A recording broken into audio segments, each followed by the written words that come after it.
मागणाऱ्यांचे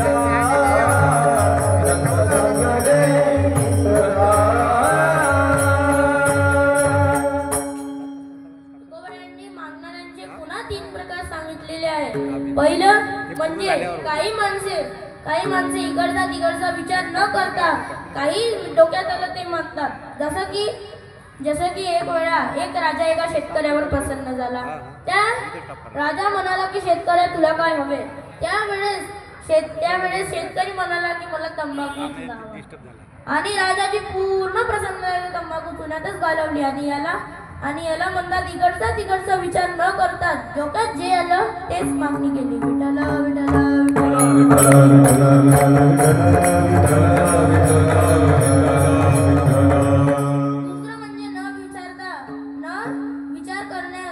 विचार करण्यापूर्वीच काही मागून घेणे। जसं की एका राजाने वर्षभर शंकराची उपासना केली।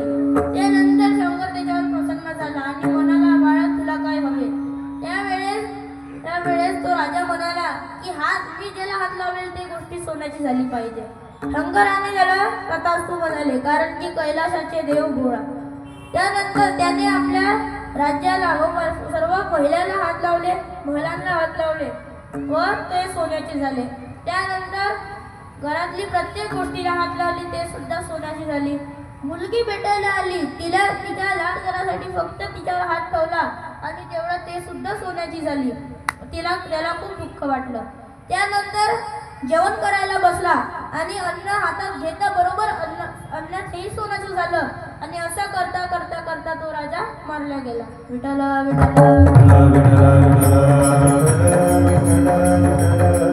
तिसरी गोष्ट म्हणजे चतुराईने मागणे। सर्वप्रथम जसं की सती सावित्रीने म्हणजे सतीने यमाला काय मागितले तर इतकी चतुराईने मागितले की त्याचे विचारच कोणी करू शकत नाही। जसं की सतीने यमाला मागितले की माझ्या सासऱ्यांनी त्यांचा नातू राजगद्दीवर बसलेला पाहावा आणि याला म्हणतात चतुराई मागणी। जसं की सर्वप्रथम याच्यासाठी सतीच्या सासऱ्यांचा आंधळेपणा गेला। त्यानंतर आपल्या पती पुन्हा मिळाले म्हणजे सौभाग्य प्राप्ती झाली। तिसरी गोष्ट म्हणजे ते राजे झाले तर त्यांचा मानस राहील आणि चौथं म्हणजे त्यांच्याकडे श्रीमंती आणि याला म्हणतात चतुराईने मागणारा।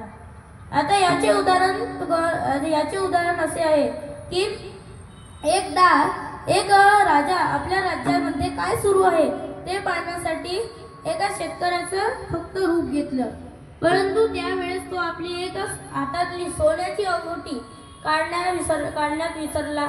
त्याच्यावर हिरा सुद्धा जडलेला होता। तर तो आपल्या राज्यात पाहण्यासाठी रात्रीच्या 12 वाजता निघाला व त्याच्यासोबत त्याचे सैन्य व त्याच्यासाठी बॉडीगार्ड सारखे सैन्य सुद्धा होते, जेही रूप बदलून आलते। त्यानंतर त्यांनी चाय पिण्याचे ठरवले आणि त्यांनी ते दुकानात बसले। त्यानंतर राजा थोडा समोर गेला, त्यावेळेस त्या 3 चोरांनी त्या राजाला बघितले आणि म्हणाला अरे बघा हा इतका फाटका माणूस, याचे तर कपडे सुद्धा रंगाचे नाही आणि हातात हिऱ्याची 9 लाखाची अंगठी घालून बसला आहे। म्हणजेच काही ना काही हा कोणी शेतकरी असू शकतो किंवा कोणी दुसरा।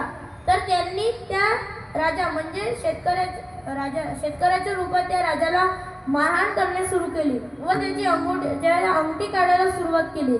त्यावेळेस राजा चिल्लावू लागला आणि चिल्लावून तो रडत होता आणि बाजूले एक धर्मशाळामधून 6 जणांनी कोणाची तर रडण्याची आवाज ऐकली। त्यानंतर तेव्हा ते 6 जण बाहेर आले आणि बघितले की एका माणसाला त्या 3 चोर मारहाण करत आहे।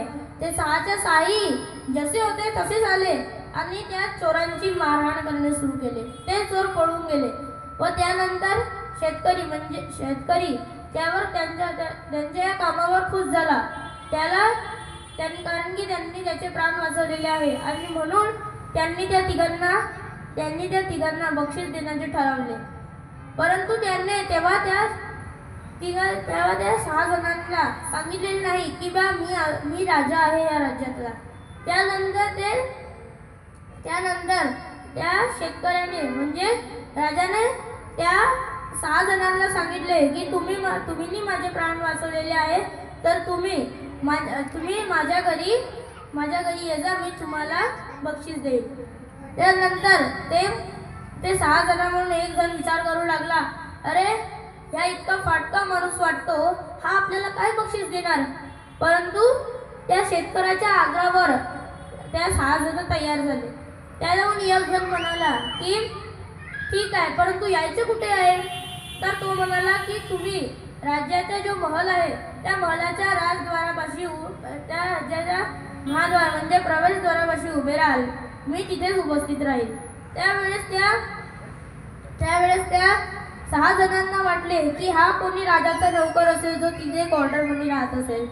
त्यानंतर ते 6 जणी दुसऱ्या दिवशी तिथे महाद्वारापाशी उपस्थित झाले आणि बघतात काय, तर स्वतः राजा, साक्षात राजा त्यांच्यासाठी बक्षीस घेण्यासाठी बुके घेऊन उभा होता. त्यांनी त्या 6 जणांचा सत्कार केला व राजमहालात घेऊन गेला. त्यानंतर प्रत्येकाची एक मागणी विचारली व ते पूर्ण केले. सर्वप्रथम पहिल्या माणसाला विचारले राजाने की तुला काही मागणी करायची. त्यावेळेस तो म्हणाला की मी खूप शिकलो सवरलेलो आहे, परंतु दुसरे लोक म्हणतात की शिकून का फायदा जर नोकरीच नाही, पैसेच भेटत नाही. तर तुम्ही मला माझा दुसरा बिझनेस सुरू करण्यासाठी 5 लाख रुपये द्यावे. राजाने हो म्हटले व दुसऱ्या जणाला विचारले तुला काय हवे. तेव्हा तो दुसरा जण म्हणाला की मी धंदा करतो, परंतु कधी ना कधी मला धंद्यावेळी 2 नंबरचे पैसा कमवावा लागते. परंतु लोकांना वाटते की मी खूप भाव भरून चढून देतो आणि म्हणून माझ्याजवळ लोक येतच नाही. त्यांना वाटते की मी 2 नंबरचा पैसा कमवतो, परंतु मला माझ्या धंद्यात थोडासा जास्तीचा पैसा कमवावा लागते. तर मला तुम्ही असे प्रमाणपत्र म्हणून द्या जेणेकरून सिद्ध होईल की मी 2 नंबरचा पैसा कमवत नाही, मी एक इमानदार व्यापारी आहे. विठ्ठल विठ्ठल.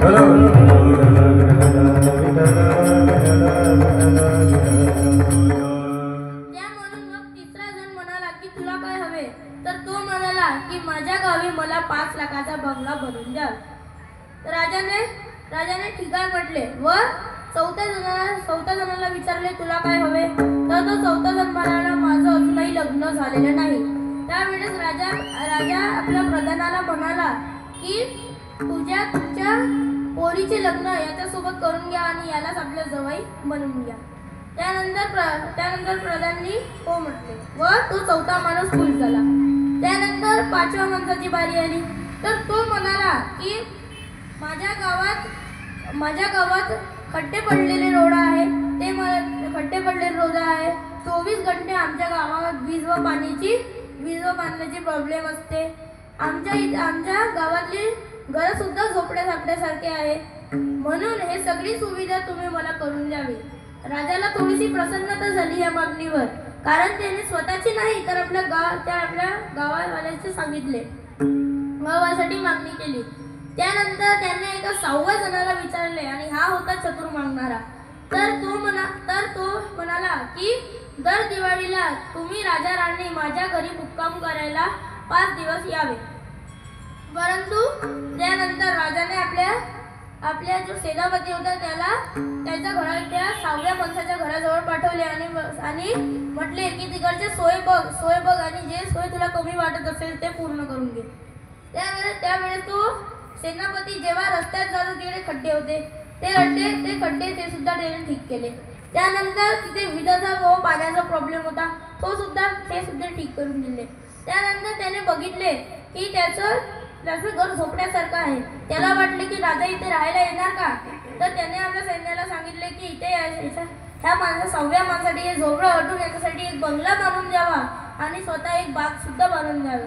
त्यानंतर त्याला थोडासा आनंद वाटला आणि तो म्हणाला की महाराज मी तुम्हाला काय खाऊ देणार जर माझं लग्नच नाही झालं आहे तर. त्यावेळेस तो राजा म्हणाला की मी माझ्या पोरीचं लग्न तुझ्यासोबत करून घेईन. म्हणजे याला म्हणतात चतुराईने मागणारा. म्हणजेच फक्त आणि फक्त राजाराणी घरी मुक्कामात येणारे जेवढी मागणी या 5ही जणांनी केली होती तितकीच मागणी या राजाने ह्या 6व्या माणसाने एका ह्याच्यात उडवली आणि याला म्हणतात चतुराईने मागणारा. विठ्ठल विठ्ठल.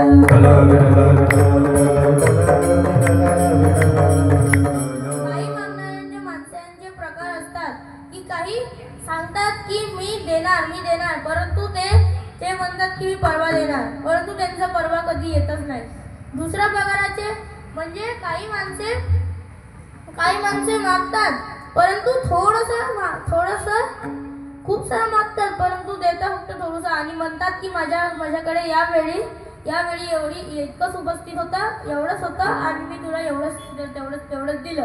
माझ्या जीवनात दुष्काळ पडलेला आहे आणि याला म्हणतात चतुराईने मागणारा. विठ्ठला विठ्ठला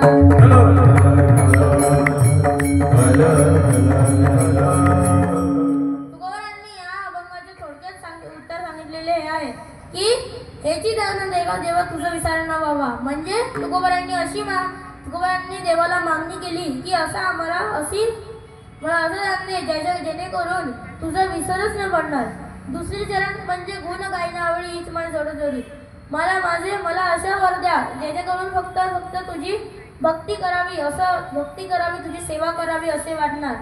हीच माझी सर्व न लगे मुक्ती आणि संपदा. मला या कामासाठी या कामाशी मुक्ती पाहिजे नाही संपदा पाहिजे. फक्त आणि फक्त संतांचा संग पाहिजे. म्हणजे संत संग देई सदा. तुका म्हणे गर्भवासी सुखे घाला वियावासी.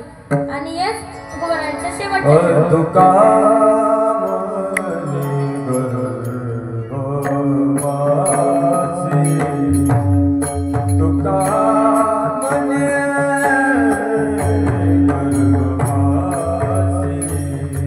तुका